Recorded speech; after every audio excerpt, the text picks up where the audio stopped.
Hi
everyone, I am Varda Sharma, editor Newsband, daily English newspaper of Navi Mumbai.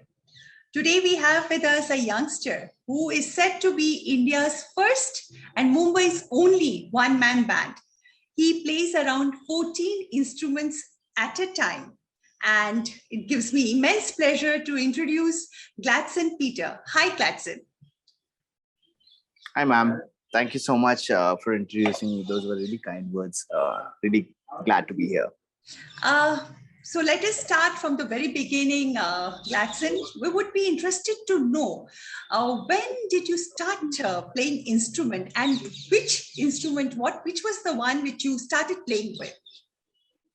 I was about 3 years old when I was introduced to music, and the first instrument I had was a toy keyboard. So it was red color. It was, just really small and handy. I'm sure a lot of people would have tried it when they were young. So my father taught me how to play Happy Birthday. He was my first music teacher. He plays the keyboard and the guitar, and he also sings. So he taught me a little bit of music back then. And I kept, uh, I kept my curiosity high, and I think I figured that I also was interested in many other instruments, and that's how everything got added. We learned that you were, in fact, while in school, you were more inclined towards sports, and you, in fact, participated in several state level sports competition. So, when and how this sudden shift from sports to musical journey? So I don't think it was a shift. I would rather put it as an addition, because I think I was more interested in everything else apart from studies. So I think I was kind of more like that guy who loves all the extracurricular activities. I was into sports. I was into music at the same time. For music, I was very much a part of my school band, which was a part of the road safety patrol in Mumbai, RSP. So my school was one of the leading schools to kind of go by RSP and everything. But at the same time, one of my best friends was a very good athlete. He was into football, and he's the reason because of which I was introduced to sports. I played a little bit of football, cricket, volleyball. I also had an opportunity to play a very lesser known sport in India, which is the baseball. uh, I was very surprised. Baseball is an American game, and I didn't know it existed here. But these are few of the things I was also introduced to in my secondary school, and more than a shift, it was more like I was trying to hold up both. When did you think of starting your own band? Because at that time, I believe one-man band was a very novel concept and continues to be something very different. I mean, people find it difficult to play one or two instruments, and here you are playing 13 or around 14 instruments at a time. So how and when did this journey begin? So I think this might not be a brief answer. It has a lot of dots which I'd like to briefly join. I've always been interested in music, and one of the three things I wanted to do as I grew up was to be a musician. Especially, I've always identified myself as a drummer, and I was part of my school band where I played drums. And apart from that, just when I was coming out of the school as well, I got an opportunity to be part of many other bands. I was playing with 6 bands at the same time back in the days, and I think the main thing that led me to be a one-man band was not because of something I ever knew, because I didn't know something like a one-man band ever existed. Uh, but it was a phase of my life where, people say dreams come true. That is probably the way we look at it is, we dream of something when we grow up, and then when it comes true, we say that, hey, that was a dream come true. Whereas I think I'd like to put it in words of my own, which is, this one man band was a dream where God spoke to me. And 2015 December, I was very suicidal because I had gone through a very bad phase in my life when I was in my 12th standard. I was affected because of by an illness called as pleural effusion, which is kind of one of the precursors to tuberculosis. And I couldn't sit for more than half an hour. If I had to sit for more than half an hour, I had to lie down for more than 4 hours. I couldn't breathe. I would take one long breath in every 6 to 7 seconds, and everything I ever ate, I just managed to puke it out. So life was completely miserable. And when we went to the doctors in 2012, 2013, they told me about this illness, and I have also damaged more than 60% of my lungs. And the history was kind of because of passive smoking, secondhand smoke. I think the surroundings, people around me who were smoking, I think it just unintentionally, without anyone's control, it probably hit me hard. And I had kind of just lost the touch of sports. So I was a very good athlete, but I think withdrawal led me to getting a little weak. And just in that phase, all of the smoke entered my lungs. I couldn't breathe, I couldn't sit. I didn't give my exams for 3 years. I gave it for like half an hour, and I failed my 12th standard 3 years. But in 2015 December, when I was recovering, and I thought I had hope in life, but I was completely hopeless. So I was like, God, what's happening? I wanted to find the reason, or wanted to find a purpose of my existence, because it was really difficult for me, because I was able to play any musical instrument in a very short span of time. It didn't take me much time to pick up every instrument I ever played now. So my question to God was, if this is a talent which is so rare and is given to me, why should I go through something which I didn't call for? I mean, I don't smoke. I didn't call this illness on myself. It just happened. So why? If this is not going to work out, I probably should put an end to my existence. So it was during this phase that one day I woke up, where I knew that God was talking to me in a dream, and He reminded me of a picture which I drew when I was in my 8th to 9th standard. I was in the middle of a vacation, and in a camp, the preacher ahead, he asked all the children, about 300 kids, to draw the picture of a person you want to be like. And back then, I didn't know much apart from a little bit of cricket and a lot of cartoon. Because I wasn't really, I hadn't really watched a lot of movies, so I didn't know much. When my colleagues were drawing pictures of Amitabh Bachchan and Sachin Tendulkar, because that's what they wanted to be like, we idolized them. Me, I didn't know what I wanted to do. So I drew a picture of a man, and I visualized that this man should be able to play a lot of instruments and be around the things he loves. So in that picture, which I'll share, um, I've drawn all the musical instruments that I knew back then. And I love pets, I love church, and all these things. I just put it as part of the picture. So in this dream in 2015, God reminded me of that picture. Now, here's a funny part. I didn't really know that I had uploaded that picture on my Orkut and then probably on my Facebook. I just transferred it onto Facebook.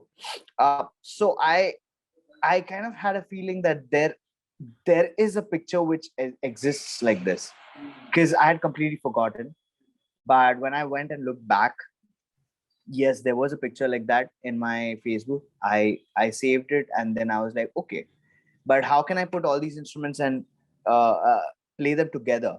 Then I did my research and I found that Mickey Mouse does it. I was not convinced again because Mickey Mouse is a cartoon. We draw these characters.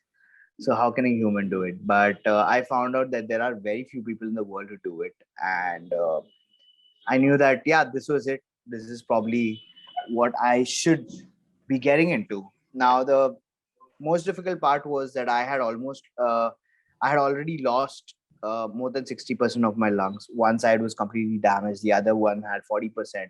And the doctors had clearly told me that I need to stay at home and, do a lot of breathing exercise. And it'd be really difficult for me to even play a simple flute.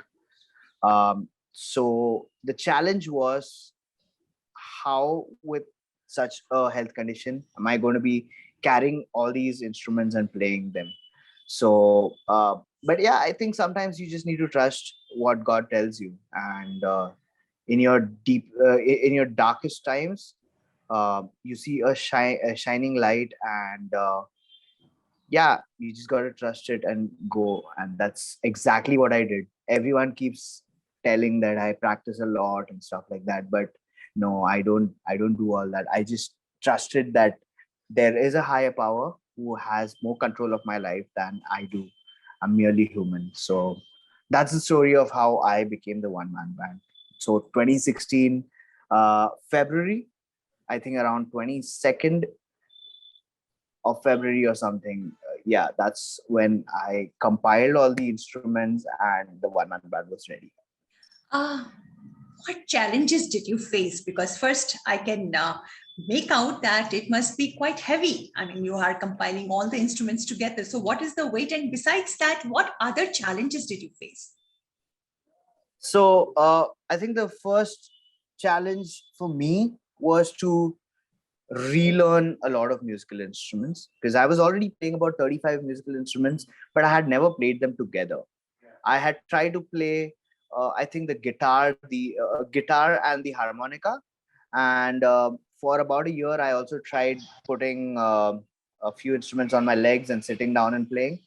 But that was a little bit of a challenge to kind of understand how you can coordinate for say 6 to 7 actual people who will be playing all these instruments. There is a solo guitarist, a solo drummer, and now you got to do them all together. So that was one challenge. Second challenge was to uh, consider your health. And firstly, I couldn't breathe that great. So yes, carrying all of that weight and playing them together was a task, because my first kit which I built was 25 kgs. Second kit went on to 27 kgs.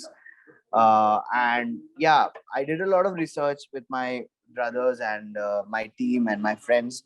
And now I have about, I think I've come down to about 20 kgs. So the challenges were mostly to do with, um, yes, relearning how you do it. Secondly, putting them all together and trying to hold up your own health.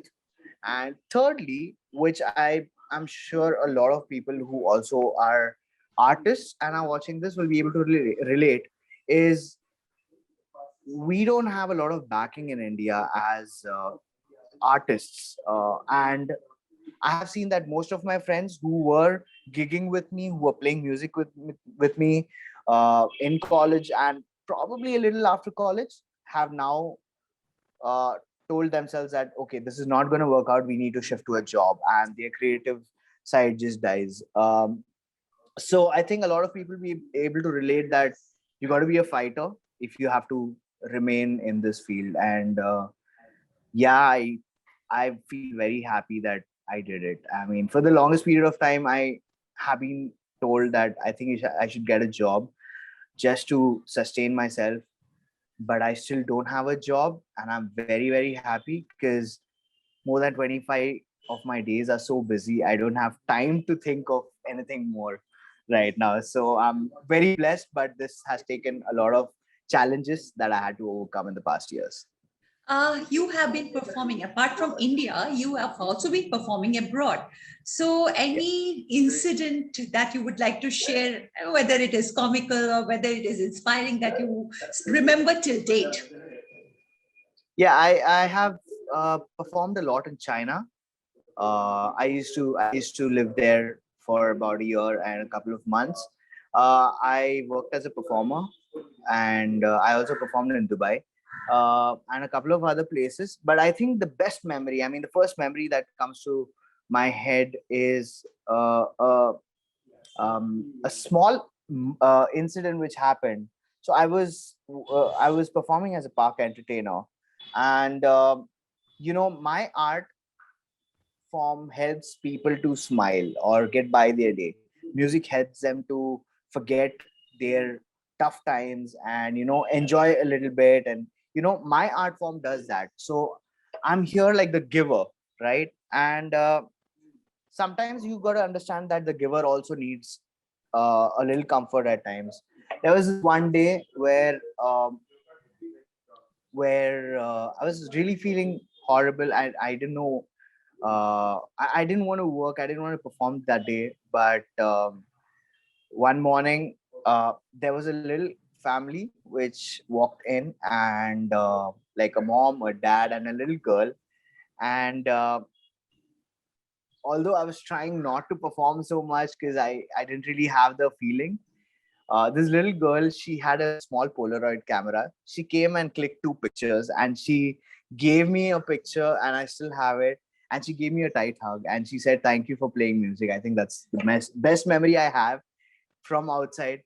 So yeah, as much as I made people happy, I think sometimes when people come and do this, that's There that must be remains, some that stays. curiosity as well, because people may not have seen a person playing so many instruments and synchronizing all those together. So there must be some curiosity among the audiences as well. So do you come across some questions which are quite, I mean, you might find it a bit query, I mean, how they are rated, but at least they are asking, because for them they have seen for the first time. Yeah. I think in the first year I noticed that a lot. Eventually I kind of got used to it. The first question that people will try to ask is, are they actually seeing something like this, right? So I've seen people pinching themselves, and I'm like, am I here, like, am I watching this for real? Like, does this actually exist? Second question that comes to me is, okay, if it is real, how do you actually do it? Because we are trying to learn one instrument, or say if someone's playing one instrument, they try to sing and play, and it kind of fails. But yeah, these are the fun questions which have been coming to me, and every time I have different answers, because there is no particular answer, and I don't think I have figured it out myself as to how I do this. However, I try to break down the entire thing so I can give an answer, which is, I always tell them that you just got to keep practicing. I did not come up with this all of a sudden.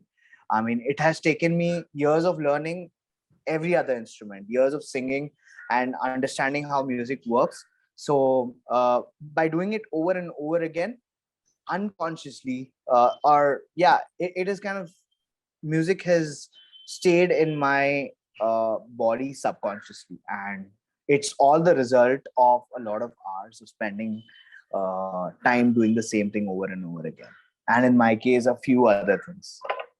And we hear that you have also started an academy. Can you please tell us about that?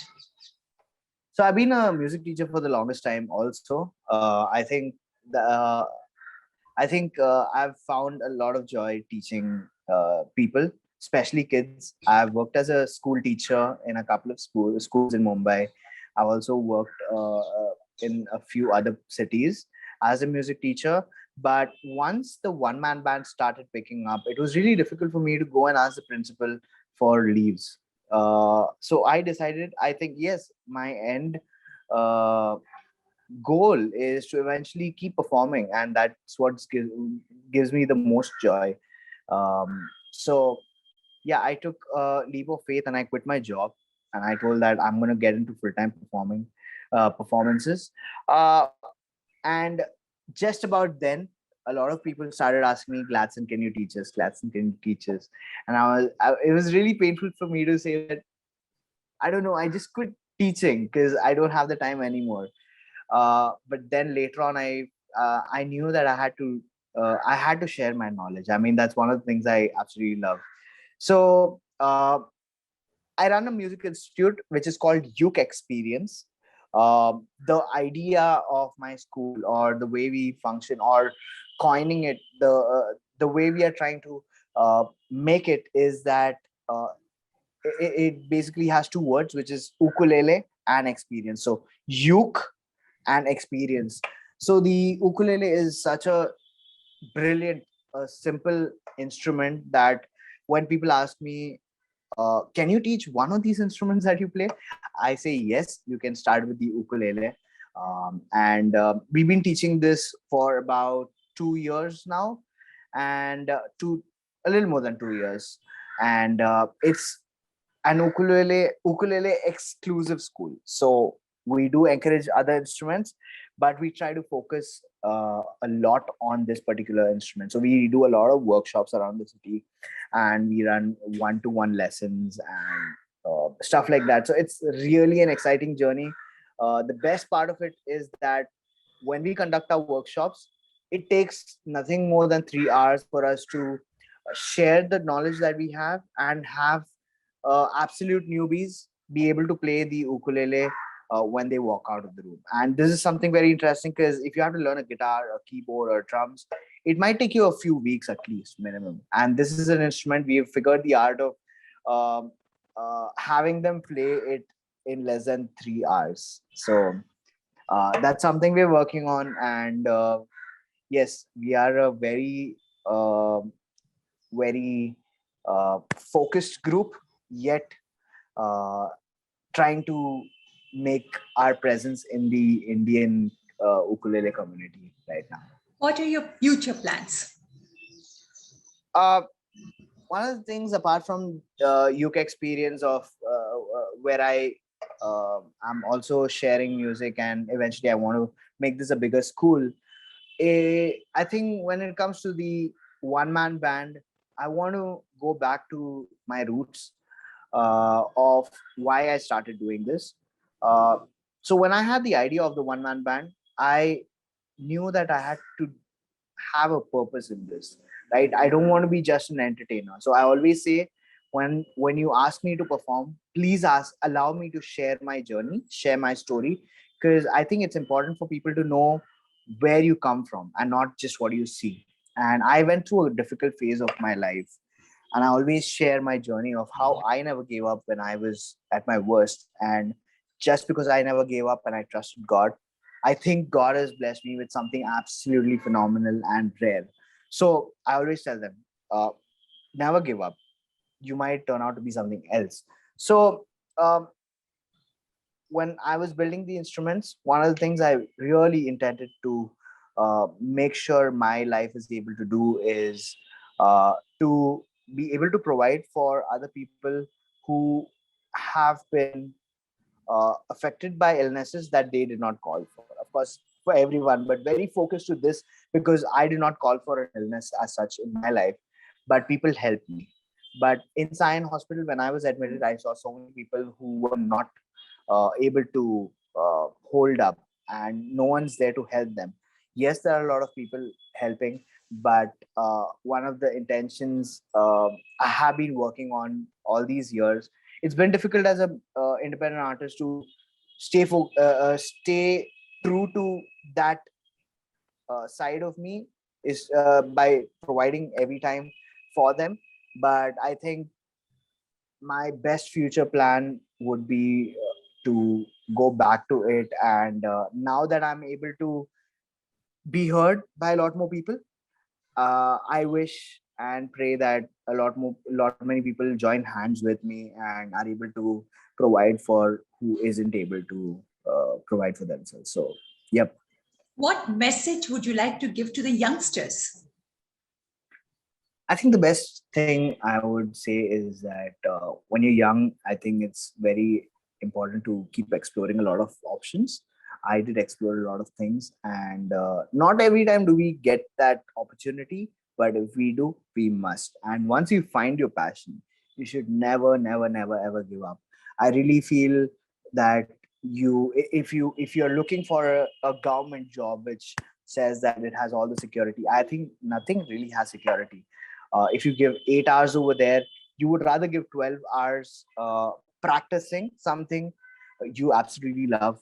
And maybe once you, not maybe, but once you get better at it, the world will recognize it, and you will really be thankful for all the hours you put in when you were younger. And so, yeah, never give up. And no matter what happens, just trust God in even the worst of situations. That's it. Thank you so much, Gladson, for giving us your time. And we wish you all the best for your future endeavor. And the viewers request you to please follow all the COVID-19 protocols. Stay safe, stay healthy. Bye-bye. Thank you.